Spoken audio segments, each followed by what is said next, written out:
Hoy se cumplen 4 días de deliberaciones del jurado que debe emitir un veredicto en el caso de Marta Calvo, Arlien Ramos y Lady Marcela, las 3 mujeres asesinadas presuntamente por Jorge Ignacio Palma, el traficante de drogas acusado de introducirle cocaína en los genitales durante citas sexuales en Valencia. También está acusado de intentarlo con otras 7 víctimas que sobrevivieron a los encuentros.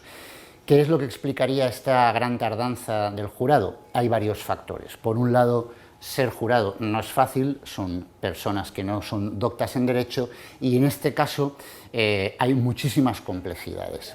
Entre esas complejidades están el hecho de que 10 víctimas son bastantes víctimas, al mismo tiempo hay una amalgama de delitos muy amplia que va desde los delitos contra la integridad física, delitos contra la libertad sexual, delitos de tráfico de drogas y también delito contra la integridad moral, en este caso la de los padres de Marta Calvo. ¿Qué ocurre? En un veredicto el jurado tiene que pronunciarse sobre todos los puntos de los posibles hechos en función de las acusaciones. Aquí las matemáticas juegan un papel muy importante. Por tanto, hay una gran cantidad de acusaciones respecto a cada uno de los grupos delictivos.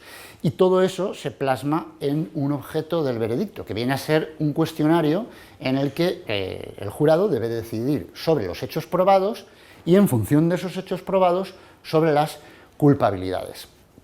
Ese documento, que se les entregó el lunes, llega a un nivel de detalle absolutamente extremo para definirlo todo, desde si estuvo en el lugar, desde si lo cometió con uno u otro ánimo, con una u otras medidas y, en suma, se resume en que hay que completar 700 puntos con sus respectivas alternativas.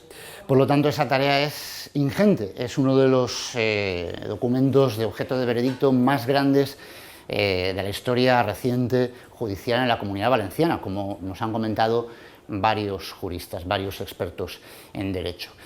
Si a esto le añadimos que un jurado tiene que alcanzar unas mayorías muy concretas para que se dé por válido ese veredicto y que además los hechos probados estén perfectamente en concordancia con las culpabilidades establecidas para que no haya contradicciones, podemos entender el grado de dificultad del asunto. Pero no solo eso, además hay que razonar las decisiones explicando con qué indicios o en base a qué pruebas emitidas durante el juicio han tomado esa decisión y plasmarlo por escrito.